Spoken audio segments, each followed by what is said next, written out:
This is the virtual Joint Budget and Finance Committee meeting with the Special Call Committee of the Whole meeting for Monday, May 24th, 2021. Everyone should have received their agenda and supporting documents, and we are hereby called to order. The item number 2 on our agenda is the approval of the meeting minutes of our last meeting. Is there a motion for approval of those meeting minutes? Madam Chair, I offer a motion to approve the minutes of the past meeting. Thank you. I second that. So it has been moved and properly seconded. All in favor say aye. Aye. So the meeting minutes have been approved. Item 3 is consideration of our consent agenda. Madam President Pro Tem, do you have items that you would like to place on consent? Yes, ma'am. I'm offering the following items to be considered for consent. On page 2, items 5, 6, and 7. On page 3, item number 10. On page 4, items 11, 12, and 13. On page 5, items 14 and 15. And on page 6, item 17, with a note and change that the purchase is from 5 to 8 no litter signs for Riley Trevally. Item 17 is from 5 to 8. And those are all of my items. Okay, question. Did you say item 16? I did not. Okay. But looking at it, I can offer that as a consent item. If you agree, but if not. Yeah, I'm fine with 16. It's a sidewalk project, and Okay. I didn't write down any questions. I didn't either. So I can go with that one as well. Okay, I did write down one question for item 10, so I'd like to not consent item 10 just so I can ask my question. All right. Okay, I'm going to read out the items that we are proposing for consent. They are items 5, 6, and 7 on page 2. Okay. Items 11, 12, and 13 on page 4. Items 14, 15, and 16 on page 5. Item 17 on page 6. So do I hear a motion for approval of the consent agenda? I move the approval of the consent agenda. Madam Chair, Yes. item number 15, I think it's a typographical error for the year 2021 on the second line. Item 15. It is. It is. 3021. I didn't even notice that. I'm sorry. Okay, yeah, we do need to fix the date from June 30th, 2021 to 2021. So Yes. Thank you for catching that. I guess my eyes just blended it all together. Okay, so we'll make that correction. Now, we have a motion that has been properly seconded on the consent agenda. All in favor, say aye. Aye. So the consent agenda is approved.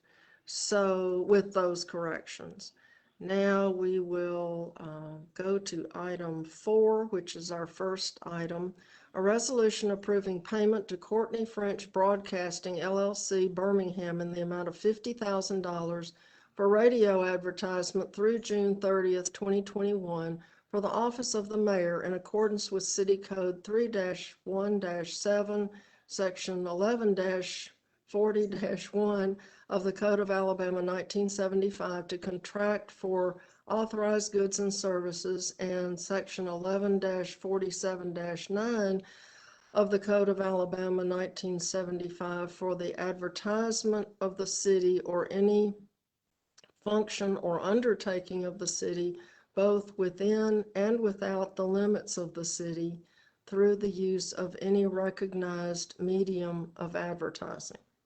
Move the item. Second.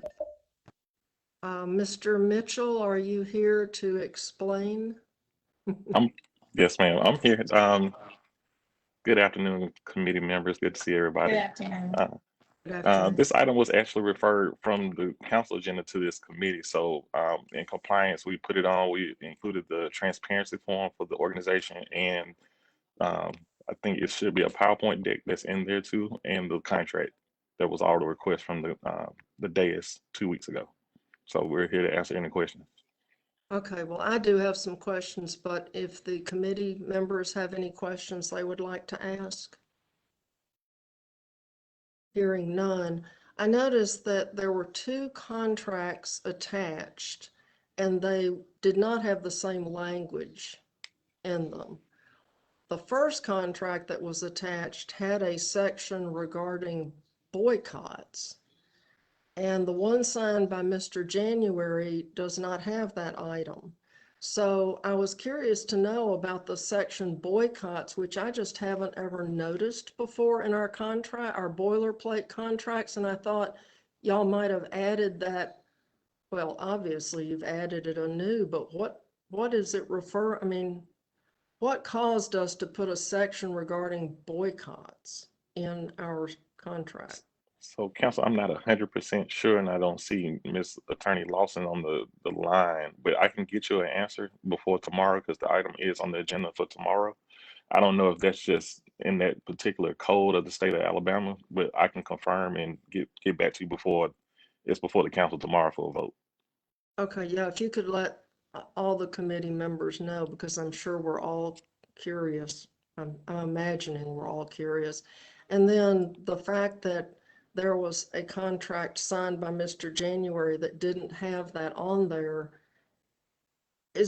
was that just showing that they were in agreement with signing a contract with the city, but that wouldn't really, do they know that they're signing not the real contract? So usually what's signed is after the city attorney's office approves it, the form, we send it to the vendor to review and add in remarks. So if they signed it, they accepted the terms of the contract. But I know what we invoice or what we're invoicing, according to Branch Broadcasting 94.9, I really doubt that we'll be doing any type of boycotting advertisement. It's mostly the advertisement will be done for the benefit of the city, just to inform the citizens of what we're doing. So Yeah, if I we think want to, the boycotting section was to affirm that they're not boycotting anybody, not that we're not boycotting anybody. So would we not send them the correct contract to sign instead of using the one that they signed that apparently is not the correct contract? Which like I one? said, I'll confirm. Let me just confirm with it because Yeah. like I said, I don't see Miss Lawson on here, and I don't know if she's one of the call-in numbers, so it's hard to tell which one is her. Well, Ms. Lawson, if you're on, you can jump right in. She must not be on. Okay, But we'll get you, counsel. We'll get you an answer. okay. And then the other question is, how was Courtney French Broadcasting selected? Do they have a wider listenership? We didn't have any data on how many listeners they actually have during the times we would be doing advertising. So how do you choose a station to advertise on? So, counsel, I believe we're using um, multiple. I guess what's the word I'm trying to use? With just like V94.9, I know we use some in media. The reason why this is before the committee is because it's over the $10,000 threshold for the year. So we're using other means of advertising, just not just this one, but I believe their broadcast and their listenership is very vast. And like I said, you can probably hear V 94.9 across the city of Birmingham, and it's a minority-owned firm. Well, if y'all could also provide us with the listenership, so that we know how many people might they be reaching for each of the stations that we use. It'd just be good to have a comparison of all the stations and what their listenership is. I'm sure they have it divided down by age and race and sex. I mean, there's no telling what kind of divisions they have for We that. can get that information. I'm Okay, pretty sure they have that readily available. okay, well, those are all my questions, and I believe I forgot to get a motion to start with. So do we have a motion on this item? Move the item. Second. Okay, it has been moved and properly seconded, and Mr. Mitchell has agreed to provide us with additional information. So if there are no other questions, all in favor, say aye. Aye. Aye. Aye. Those were both ayes, right? Okay. Yes. Yes. Sometimes I'm hearing impaired. Ayes and nays can sound alike. Okay, our next item, and that item passes and obviously will be back on the council agenda tomorrow. So our next item is item 8, a master governmental lease purchase agreement and related documents with Lease Servicing Center Incorporated, DBA NCL Government Capital, and an escrow agreement with Lease Servicing Center Incorporated, DBA NCL Government Capital, and BOKF NA, under which NCL Government Capital will provide financing to the city for the purchase of certain equipment for police, fire, and public works uses at an estimated total cost of $16,197,718.81. Do we have a Move the motion? item. Move the item. Second. It has been moved and properly seconded. Mr. Mitchell? Yes, Counselor. I'm sorry. I'm trying to get Jim Stanley. Jim Stanley's having a hard time getting on. I'm just trying to forward him a link. But I'll go ahead and talk about it. So right now before you, counselors, is a lease agreement that we're trying to do for our fleet for the city of Birmingham that touches all of our public safety sectors. When we say public safety, we look at 3 different departments, look at police, fire, and public works. If you recall, I sent an email about this today. The last time that the city did a major lease, not a lease, but a fleet purchase was during the Langford administration. So if you think about it, if we did a major lease purchase, a fleet purchase back in probably 2008, 2009, we're still using that same fleet to this day, which is pretty bad. And it hurts our equipment management division at the department that fixes old fleet. So what we're trying to do is basically take the money that we have and let it stretch a little bit further. So before the council, we have 3 options. It's a 3-year option for some fleet that we need for our attack division and BPD. We have a 7-year lease that touches our public works department for them to have more equipment for the horticulture division and for the landfill. And then it's a 10-year lease agreement that touches mostly our Birmingham Fire and Rescue units for pumpers and quints and some other things that they need in order to help our aging fleet. Also in that 10 years, a mobile command unit that we really need because the one that we have is reaching 30 years old, and you know we're hosting the World Games in less than a year, and we really need this to make sure that all our public safety partners have a way to communicate. So the thought process behind this is usually we buy things outright, which is not good sometimes, and when you buy things outright, that takes a big hit on our general fund. So we want to make this mechanism work for us so we can actually have a good rotation of stock in our fleet. So we can spread this payment off of those 3 options in order to continue to maintain our fleet. And like I said, we kind of think about it almost like a line of credit. So once we pay off certain amounts every year, every 3 years, every 4 years, every 5 years, we can go back and renegotiate that same term to continue buying, and then we just push it forward, but we still maintaining a good amount of fleet in our fleet that's new and up to date and helps our efficiencies. I see Jim is on, so if y'all have any legal questions, he can answer. And if you have any just equipment questions, I can answer, or I know Caesar Fall is on the phone that can answer anything. Okay, do members of the committee have questions? I don't have a question for Mr. Stanley, but I do have a question about some of the equipment. So I can either wait Counselor Smitherman has one for Mr. Stanley. We want to get all the legal questions out. And then if I could come back and ask about the equipment or whatever. No, I don't have any questions about legal. Mm-mm. Okay, well, let me go ahead then with the equipment, Chaz, if you don't mind, Mr. Mitchell. Thank you for the detailed information that you did send us and gave us more information again about the equipment and some of the use. The one I want to key in on, and I don't want to get in the weeds, don't want to get real down into the weeds on this, but in looking at the Public Works Department, can anybody just tell me if these pieces of equipment, are we changing out again because of the age of our equipment, or will this add to give us a better capacity?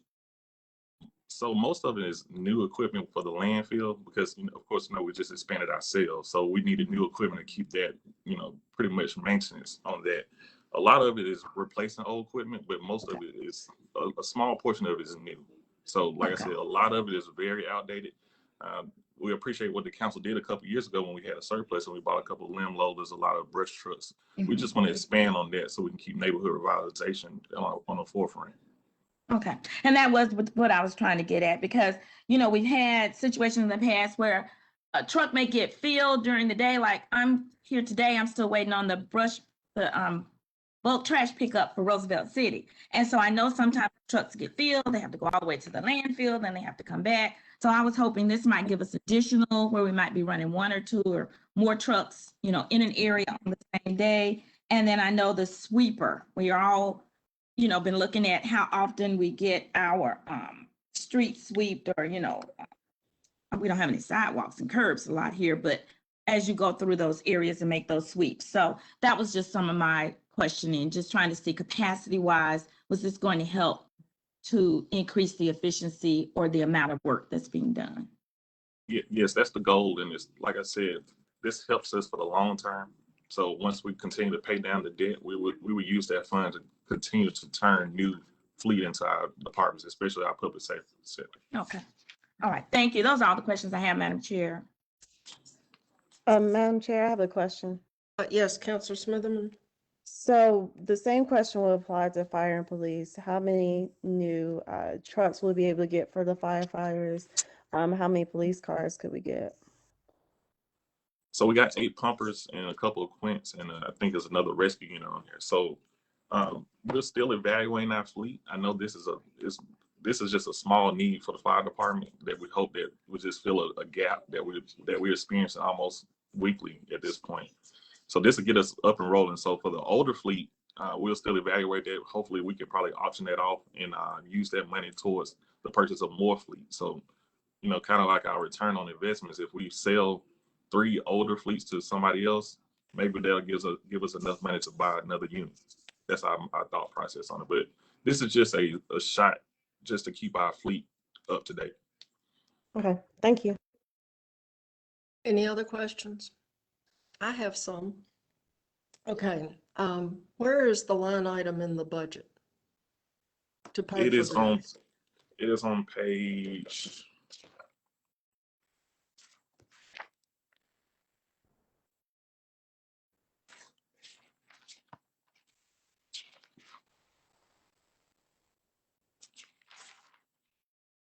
So, 157. 57. Okay, And so it says rolling stock plan. rolling stock plan. Okay, did this have to be bid to get the best finance? I guess maybe this is a question for Mr. Stanley. I'm not sure. But is this required to be bid or did we just negotiate or? We're using a cooperative that is already basically been bidded out. Even with the equipment that we're purchasing, it's all on a cooperative. So we don't have to bid it out because yes, state bid. Bid, okay. Let's see. But we did research other companies just to see if we were getting the best rate. So I think even on the documents that you have, our interest rate is almost as low as 2.5%. Okay, so the funding source is just the general fund? Yes. I mean, to pay the fees that we're going to pay. That's correct. And, okay, Public Works, we went from every 2 week pickup of our trash and brush to 3 weeks. And people are just livid about that. I want to know when we're going to go back to our former schedule because it makes our neighborhoods look trashy to have big piles of mess parked all over everywhere. I mean, people will come out and dump stuff the day after the truck comes. And then our neighborhoods look trashy for the next, the pile. Whenever somebody dumps something, everybody else gloms on and thinks that they need to add something to the pile. And pretty soon you have this giant heap of my favorite mattresses, which the city doesn't pick up, but we really do. And then all this furniture and just junk. When are we going to get back to our normal schedule and will we be purchasing any equipment? Because these guys have to drive back to the dump. I mean, somebody thinks that it's saving us something, but I'm not sure what we're saving when the truck gets full by the 10 o'clock in the morning and they keep on having to go to the landfill to get rid of all this stuff. And then if I understood correctly from our meeting we had recently, you have to take the mattresses over to some sanitary landfill. So that's even more driving around with all that heavy equipment. So what is the plan? So Counselor, that's a lot of moving parts on with your statement. So I'll try and be concise. Right now we're evaluating that almost daily just to figure out how we can be more efficient when it comes to especially brush trucking, bulk pickup and stuff like that of that nature. I think it's a public engagement thing that we have to do along with the PIC committee that a lot of citizens are dumping a lot of things on the city right of ways that we're not supposed to be picking up, especially when it comes to debris. And I think it's just an engagement and educational thing that we have to do for our citizens. We try to be good stewards of everything that we do and try and pick up as much as possible, but it stretches our workforce really thin. And we're already trying to recruit more people into our public works department because we are short staffed when it comes to that division and that department. So we're evaluating it daily. And I will let the mayor know of your comments so we can get something back to you. Okay, well, the issue, there are numerous issues. We apparently have no enforcement. So when people, we have apartment complexes that dump stuff, they're not supposed to be doing, we have no one, like I've asked repeatedly for copies of the letters that we send to these miscreant apartment owners. I haven't received anything from anybody, so I'm beginning to think we don't contact anybody when they break the law. We just pick it up and go along, bumbling on down the street, which is part of the reason they have to make 3 or 4 trips every day. We say we don't pick up construction materials. We pick up everybody's construction materials, nails sticking out of them and all. So we don't seem to have any and believe me, I've been asking for 20 years to see the form letters that we send out, and apparently we don't have any. One public works director asked me to send some to them, which means they don't have any. So when you have people that are doing things that are illegal, as long as we continue to just rubber stamp it and pick it up, they'll never change. Citations, refusal to pick stuff up, fines, arrests. I mean, let's try something creative here. And maybe Mr. Stanley can jump in and tell us what we can do when people violate the rules about pickup of large bulk trash and waste or whatever we're calling it. Yeah, we hear you, and I think it's something that we're working on, and especially that we're going to work through the PIC committee so we can actually toughen up our laws and enforcement, so we can actually go ahead and be good stewards of what we're trying to accomplish. But I hear you, and I don't know if Mr. Stanley can cite anything, but I think that's a conversation that we can have with the PIC committee, and hopefully yourself we can sit down and just discuss it. Mr. Stanley, do you have any comments from a legal standpoint? I know it's getting a little bit off topic, but that's fine. Well, I mean, it's not off topic because we're buying equipment, and if we don't buy enough equipment and we don't buy the right equipment, then we're stuck with these problems. And I'm sure that y'all get some of the complaints, but council members get most of the complaints. They think we have magic wands and that we can just direct somebody to come pick up this stuff, or maybe to not pick up the tree that their neighbor had cut by a tree service. Mr. What do Mitchell, you can think? I, Mr. Mitchell, So, can I make a comment real quick? yeah, just dive in. Yes, it's Kelvin Datcher, Government Affairs, Mayor's Office. Ms. Abbott, we are working very closely and we're working with the state legislature. We need additional enforcement authority. And so one of the things we're looking at is being able to tie these kinds of fines and these kinds of violations to either renewing their registration for their car or their driver's license. So we're working very closely with them on that. We need additional authority at the state level. We realize it wasn't going to happen this year, but we work very closely with several members of our legislature to get there. We will continue to pursue that, but we need additional authorization and empowerment from the state to be able to be as aggressive as we want to be. Because imagine if we could tie these violations to their license plate registrations, then everything takes on a whole nother level of responsiveness.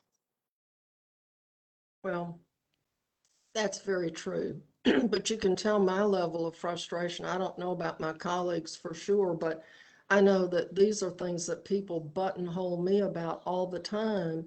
And one landlord told me that he didn't have to obey the law because the city didn't know what it was doing and they'd pick up anything.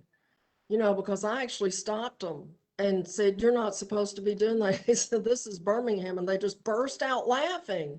They burst out laughing because this is Birmingham and it's the wild, wild west and we can do whatever we want.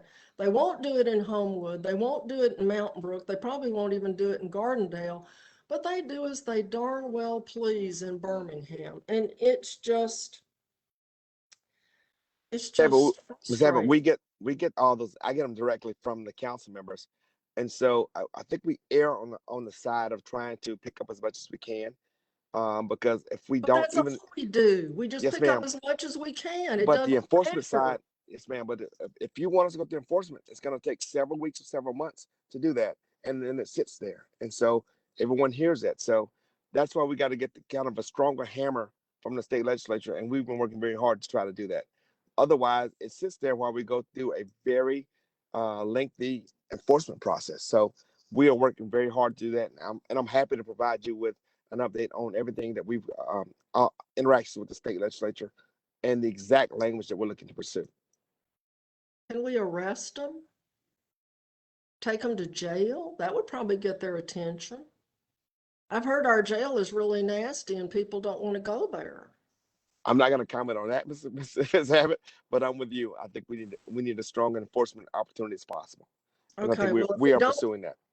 if we don't buy any trucks and any places to put it, we won't be able to pick up everybody's stuff like we're continuing to do. You know, if a piece of a tree weighs 8,000 pounds, you know the homeowner didn't cut it, but we still send our people out to get it, which means we're subsidizing all these miscreants and scofflaws with the public's money. You know, we're using the public's money to pay for these people who don't want to pay for their own pickup. And Council, it just makes me crazy. we hear you. We hear your concerns. Thank you. Okay, we have a motion that has been duly seconded. Madam And Chair. yes, ma'am. We have a technical problem with one of the city employees trying to speak, Attorney Lawson, and I wanted to alert Kim if she could see if she could fix that. I don't know if it's speaking to this item. I think it is. So could you just give just a 30-second pause for just a minute? Lee, if you can hear me, can you see the error message? I think Miss Kidd, I think that was about the previous item that we were discussing because she was assigned to that particular item. Okay, good deal. The text just came through. Thank you. Yeah, yes, ma'am. Okay, Is so she, oh, I'm sorry. Is she on the phone or are we just moving past that item? Yeah, we're gonna move on. He said that was a previous item. Gotcha. All right. okay, so we're on item 8, and we're okay to move ahead, correct? And then, but the administration is going to provide us all with information on how this is going to be ameliorated, right? Absolutely. Okay, so we have a motion that has been properly seconded. All in favor say aye. Aye. So that item passes and will be sent to the full council. Our next item is item 9, which is a resolution authorizing the city's authorized official to submit to the U.S. Department of Housing and Urban Development a substantial amendment for Coronavirus Aid, Relief, and Economic Security Act, the CARES Act funds, and further authorizing the city's authorized official to enter into necessary agreements under the CARES Act for the Community Development Block Grant Program, CDBG, and Emergency Solutions Grant Program, ESG, to acquire services as authorized herein, sign grant agreements, and other documents as may be required. Mr. Second. Okay, it has been moved and properly seconded. Thank you very much. So, Mr. Hatcher, are you on? Yes, ma'am, I am here. Thank you. The Okay. floor is yours. All right, thank you. Good afternoon, Madam Chair and council members. As you stated, this resolution before you will allow us to submit our recommendations for utilizing the remainder of our CARES Act funding under our HUD entitlement programs to enter to fund programs and activities with local nonprofits.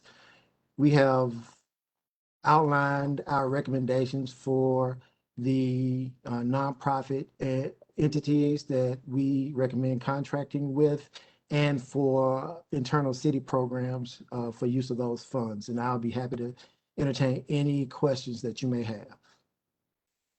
Madam Chair, I have a question. Yes, Councilor Smitherman? So, you may have said this, how were the nonprofits selected? Like, what was the criteria for determining which ones were going to be used?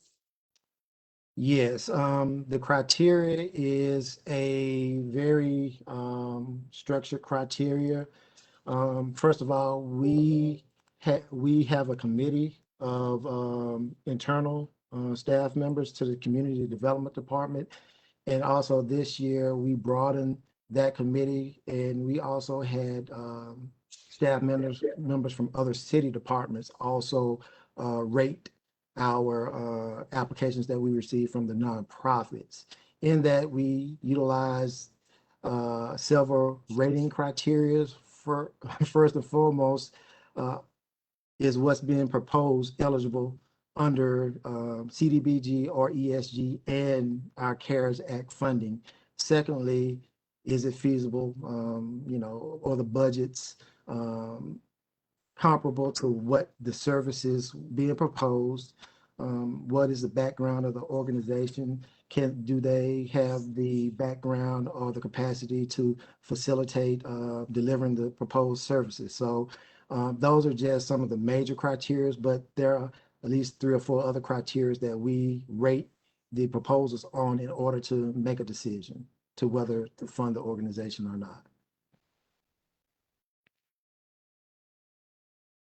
Councilor Smitherman, did that answer your question? Yes, thank you. Good. You're welcome. President Pro Tem, did you have anything? No, thank you.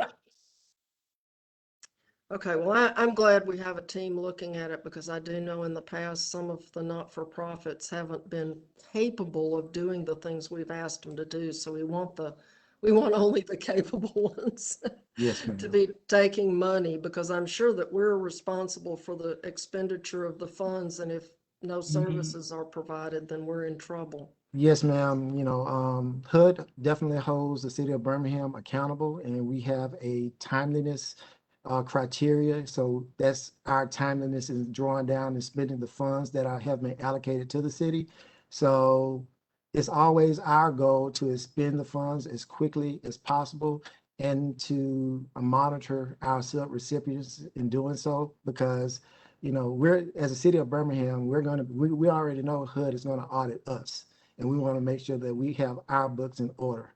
What we don't, we want to make sure that that audit stops with the city of Birmingham, and they do not have to go beyond us and start auditing our sub-recipients. So we place a very high priority on capacity and able to deliver when it comes to recommending awards to our nonprofit partners.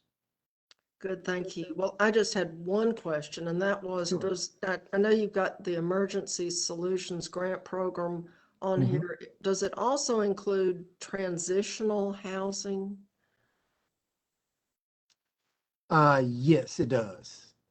You know, so emergency, it does take into account transitional housing. So, you know, one program that comes to my mind is we will be able to provide housing vouchers. So if we have an individual or household experiencing housing instability, we can transition them into some stability for a period of time until we find, you know, more permanent housing for them. So that could be a voucher program. That could be any number of programs. So that can take on any number of formats. But yes, that is an eligible expense under ESG. Okay, because I imagine when people are able to be evicted, there will be some. And I don't want those people sitting out on the street corners, you know. Yes, ma'am. Yes, ma'am. Absolutely. And this is a little bit different. You know, we are community development is, I guess, for the most part, administering the emergency rental assistance on behalf of the city, and we've taken great strides to marry our program. So for those individuals who we are not able to assist under rental assistance, we are marrying them with other programs, whether they're federal or local programs or not, in order to try to assist them in providing stable housing. Okay, good, thank you. That is Madam a big, Chair, I just had a follow-up question for Mr. Hatcher, if that's okay. yes, madam. I'm not sure if you were finished or not, but I did, Mr. Hatcher, and I think Mrs. Abbott brought up something that sort of struck me that I wanted to find out. Okay. Often, even the council offices, we are asked by various organizations, nonprofits, to help in this arena. So I just wanted to know, for those that don't meet the capacity standards that HUD may require, but they may have a small program that Mhm. could help. Do we have anywhere like any type of resource that we could send to these agencies to, so they could build themselves up to try to meet those requirements? Or is there any resources we could provide to Yes. assist these Hey, agencies? Ms. Alexander, before you answer, this is Thatcher again. Chris, will you talk about the coaching and the TA you provided for some groups that have been able to, that were initially turned down, but then have been able to get to the point where they were actually approved? Yes, yes, yes. Will do. Thank you, Kelvin. I was just about to go there, so thank you. But yes, It's the Thatcher and Hatcher team. that's right. That's We work right. together You know, very closely. Great minds. but yes, yes. But that was actually we do provide ongoing technical assistance to all of our nonprofit partners. But what Mr. Datcher was just mentioning, we have several awardees recommended under this round 2 of CARES Act allocation that were not eligible under round 1. So we work with them, we review their applications, we reach out to them, we work with them so that would make them eligible for round 2, their shortcomings, what they needed to shore up, pointing out all of those issues. So yes, ma'am, we do provide that technical assistance, and we're making a concerted effort to do that ongoing. So we normally hold at least one technical assistance training under our annual entitlement application process, but we're looking to make to beef that up to maybe even 2 a year, or maybe even get to the point where we can do it quarterly. So, or having more self-help guys out there with the advent of all of our virtual meetings and being able to record numerous sessions and training. So that's something that we are definitely taking a definite look at, and we just want to make sure that we're providing all the resources that our nonprofit partners need in order to reach their goals and their objectives for the programs that they are passionate about. Thank you, because that just brings to mind, I had served before on the board of directors for One Roof, and so I know they go through a very rigorous process of trying to meet these requirements and submit for those type of grants. So thank you. Just wanted to see for those less traditional type organizations, or those that are being, built from the ground up, how they may get into this piece of the pie. So it looks like you're giving good opportunity to provide some additional resources. So thank you. You're welcome. Thank you. Well, with all this CARES Act money coming into Birmingham, we need all the help we can get. So making our not-for-profits stronger and better is to our benefit. So thank you for doing You're that. welcome. We have a motion on item 9. Any other questions before we vote? Hearing none, all in favor say aye. Aye. That item passes and will be sent to the full council. Our next item is item 10, a resolution, let me try that again. A resolution authorizing the mayor to execute all documents required for the city to complete a grant application with the Shuttered Venue Operators Grant Program established by the Economic Aid to Hard-Hit Small Businesses, Nonprofits, and Venues Act, and amended by the American Rescue Plan Act. The grant is for venue operators of concert spaces and museums, which would include 5 city venues: Boutwell Auditorium, Sloss Historic Landmark Furnace, Southern Museum of Flight, Birmingham Botanical Gardens, and Arlington Historic House, that incurred revenue loss between 2019 and the first quarter of 2021. No matching funds are due from the city, and authorizing the mayor to take any and all actions and execute such other documents as are appropriate and necessary to make an application, accept and expend the grant funds on behalf of the city in accordance with the grant terms. Do I hear? Move the item. Second. Okay, it has been moved and properly seconded on this item. And I just have one question, and that is, how were these 5 city venues selected out of all the venues that we have that have musical event, concert spaces and museums? I mean, how is that selection made? Hey, good afternoon, Ms. Abbott. Kelvin Datcher, Mayor's office. So there was criteria inside the American Rescue Plan that kind of limited who would be eligible in terms of city venues and then private venues. So just so you know, we've been in communication with all the private venues in the local area that we thought might be available, might be eligible for this. So even though we're not in control of the dollars, we want folks to be looking out for these dollars, right? There are lots of dollars in the ARP for non-city entities, and so we pushed really hard to make sure they were not only aware of them, but they were ready to apply. In terms of the city, we were the city, any municipality was able to seek grant status for up to 5 venues, and so really what we based it upon, quite frankly, and it sounds bad, hopefully no one else is offended by it, but the people who had the most actual grant opportunity dollars, right? So you were able to get up to 45% of the dollars in revenue that you generated in 2019.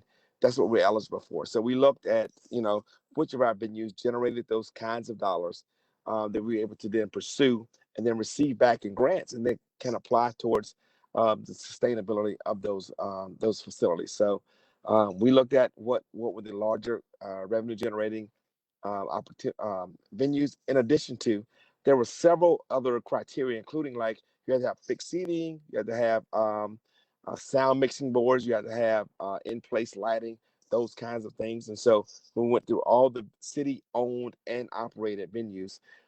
These are the ones that had the greatest capacity for revenue generation.